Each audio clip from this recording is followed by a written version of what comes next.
තීරු ගෙනියම් වී තිබුණු දවසක දුප්පත් ගොවියෙක් කුඹුර වැඩ කරමින් හිටියා. කොයි තරම් වෙහෙස මහන්සි වෙලා ගොවිතැන් කළත් ඔහුට ප්‍රමාණවත් අස්වැන්නක් ලබා ගන්න ලැබුණේ නැහැ. මේ නිසා ඒ ගොවියා හිටියේ හරීම කනගාටුවෙන්.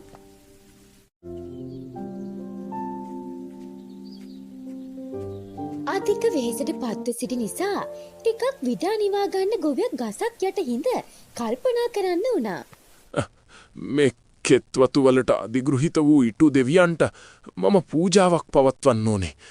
මගේ කුඹුර එතකොට සරු වේවි. ඔහු එහෙම හිතන විටම අසල වූ තුඹසක සිටි නාගයෙක් ඉන් පිටතට පැමිණ පෙන ගොබේ විහිදුවා බලා සිට යලි ඇතුළට ගියා. ඒ දුටු ගොවියා කලබල වී දිව ගොස් තුඹස ඉදිරියේ වැඳ වැටුණා. ගැත්තාට අනුකම්පා කරන සේක්වා. මගෙන් සිදු වූ ප්‍රමාදය ගැන සමාව දෙන සේක්වා. ටිකක්කින්ට. මෙසේ පවසා වහාම නැගිට ගෙදර බලා දිව ගිය ගොවියා කිරි බඳුනක් රැගෙන නැවත ආවා. ඒ තුඹස ළඟ තබා යාඥා කළා. ස්වාමීනි, අද පටන් හැමදාමත් ඔබ වහන්සේට මම මේ පූජාව පිළිගැන්වීමට පොරොන්දු වෙනවා. මේ පිළිගෙන මට හොඳ අස්වැන්නක් ලබා දෙනු මැනවි. ඔන්න ඉතින් අර ගොවියා යනකන් ඉඳලා නයා හිමීට තුඹසෙන් එළියට ඇවිත් කිරි එක බොන්න පටන් ගත්තා.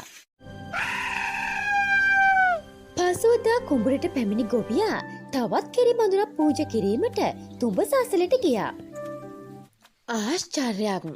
පෙර දින කිරි පූජා කළ බඳුන හිස් වී තිබුණා. එහි වූ කිරි වෙනුවට රන් කාසියක් දිලිමින් ඇති බව දුටු ගොවියා සතුටින් පෙනා ගියා.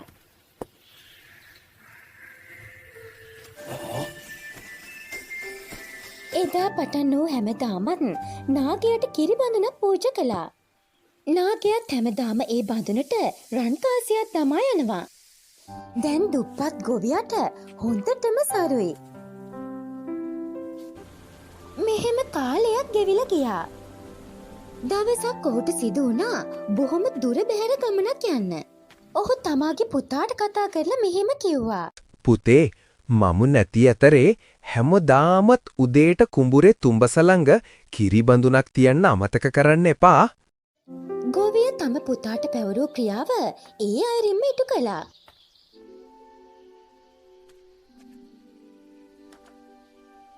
පියා කී ලෙස දෙවැනි දවසේ කිරි බඳුනක් රැගෙන යන විට කලින් දවසේ තැබූ බඳුනේ රන් කාසියක් තිබෙන ඌ දුටුවා. දෙවැනි දිනත් මේ අයුරින්ම සිදු වූ නිසා තුඹස තුල රන් කාසිය පිරී ඇතැයි දරුවට සිතුණා. ඊළඟ දවසේ කිරි බඳුන රැගෙන ගිය ගොවි පුතා පොල්ලක් අතේ තියාගෙන රැකගෙන සිටියා.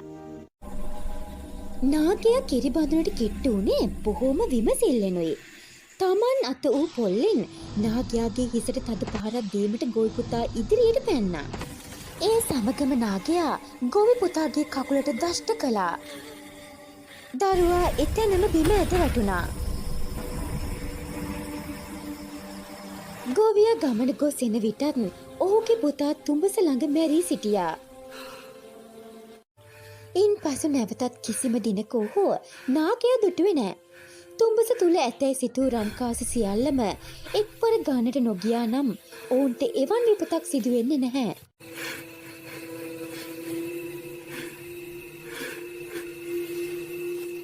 අද කතාව ලස්සනයි නම් ලයික් එකක් දාලා යන්නත් අමතක කරන්න එපා. ඒ වගේම සබ්ස්ක්‍රයිබ් කරලා තියාගන්න.